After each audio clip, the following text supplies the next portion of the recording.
Hello everyone, welcome back to Edexcel Science channel, and now we are at question 16 from 2026 June IAL Physics Unit 2 paper from Edexcel. A student investigated stationary waves on a wire using the apparatus shown. A mass was hung from the wire and the frequency F was adjusted until a stationary wave was formed. The student determined the wavelength of the stationary wave. So what they're basically telling us is that there is a vibrator over here that is going to generate the waves, and whenever a stationary wave is found, the student measures the wavelength of the stationary wave. Okay.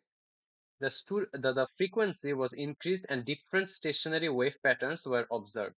So gradually they are increasing the frequency of the vibrator. So they are now finding different patterns of stationary waves. The student plotted a graph of lambda against 1 over f as shown. Okay. Number A. Wavelength is related to frequency by the expression this, where T is the tension in the wire and mu is the mass per unit length of the wire. Show that this expression is correct. Okay, that is pretty easy, guys. So the way uh, we come on this equation is that we know that V is equals to F lambda, and we also know that V is equals to root over T over mu. Both of these is available in your formula booklet. All you have to do is find them, copy them, and then combine them. Okay. So now I can say that F lambda is equals to root over T over mu, or lambda is equals to 1 over F root of T over mu. Shown. Okay. Explain why the graph is a straight line through the origin.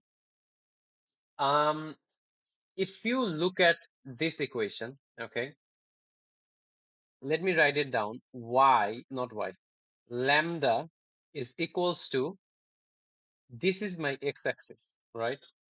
So root over T over mu times 1 over frequency.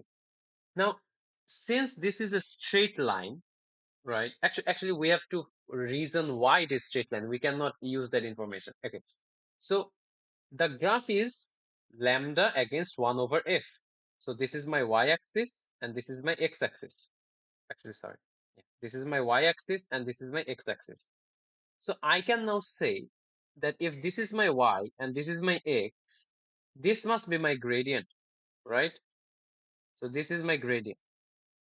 So what we have found out is that this equation is in the format of y equals to mx plus c, which is basically the general form of the straight line equation. So you have to write down, so this will give you 1 marks. Another marks is that here the tension and the mass per unit length are constant, okay? And our gradient is root over T over mu. So all this information will give you 2 marks, okay? These two together will give you 1 mark, and this information will give you 1 mark. Now, question number 3. Show that the mass per unit length of the wire is about 1.2 times 10 to the power minus 3. Mass hung from the wire is 200 grams. So if they have given us the mass of this, which is 200 grams, we can find out the tension. So tension is basically the weight of the mass. So 200 grams times 10 to the power minus 3 to convert it to kilograms times 9.81. So it is going to give me 1.96 newtons. Okay. So I know the tension. Now I'm going to use this formula because if you Another way to look at it is that let's say that you do not know how to approach this question. You see, number A is all about this equation. So of course you will have to use this equation. And they have also given you a graph. So you will have to use that graph somehow, right? So let me write down that equation. So lambda is equals to 1 over f root over, actually not 1 over f, sorry. Let me write it down in the y format. Actually, no. Yeah. So the way we are going to do it is that, you see, inside this equation, we have found out that this is my gradient. To find out the mass per unit length, I do not need the wavelength and the frequency for the time being. The reason is that they have already plotted the graph of lambda and 1 by f. So we can just take the gradient from here, right? So I can say that the gradient is equals to root over t over mu. And I know the tension. I can find out the gradient, so I can easily find out mu, right? So gradient square is equals to t over mu. So mu is basically tension over gradient square. Now I have to find out the gradient. Now guys, when you are trying to find out the gradient, you will have to choose 2 points from the graph, and I suggest to take it from either side and take points that has cut cross cross. For example, do not take this point. Why? Because it is going to the middle of a point. Instead, try taking something like this. Okay, try taking something like this, which has cut in like cross cross. Okay, this way you won't have to actually do any approximation of what that point is about. Okay, what is the value of that point? So this is going to be one of my point, and it is okay. It is over here in the x-axis, and on the y-axis, it's over here. So the coordinates of this point is how much? 0.024, comma 0.96. Yeah. And I'm going to take another point from this part. Okay. Do not take 2 points side by side, because that is going to deduct 1 mark from your working, because that is not the best practice. So I suggest taking points from like these two sides, like from this region and this region. Okay. And another point should be maybe this one.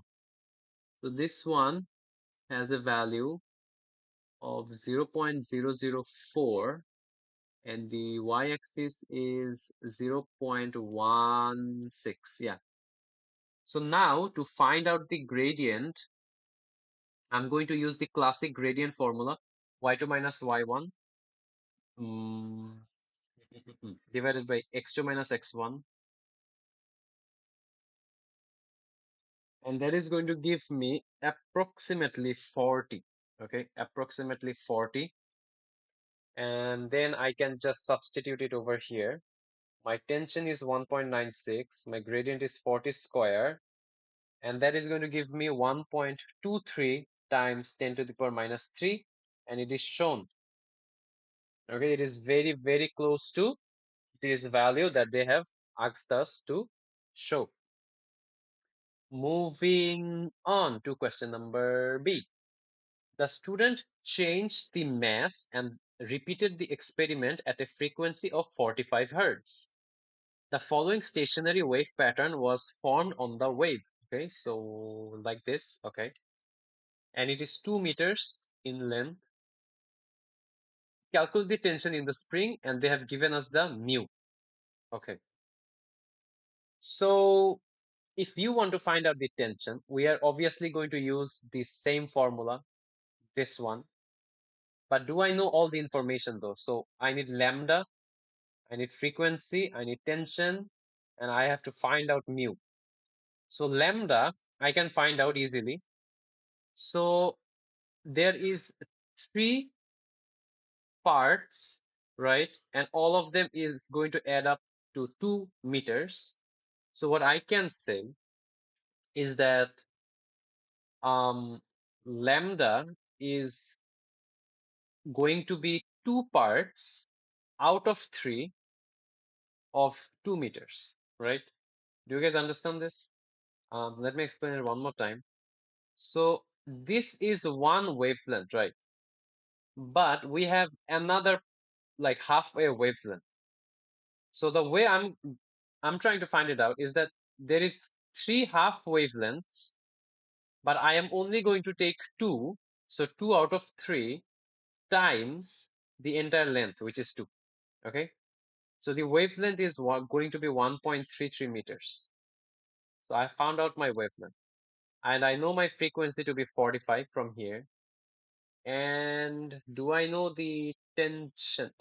Sorry. I have to find out mu. I have to find out tension. Okay. So now I know all the information. So lambda is 1 over frequency, root over tension over mu. So lambda square times frequency. Actually, let me do more steps. So lambda times frequency is root over T over mu. So lambda square, frequency squared, is T divided by mu.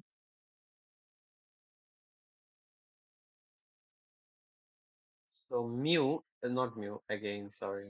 So tension is mu times lambda squared times frequency squared.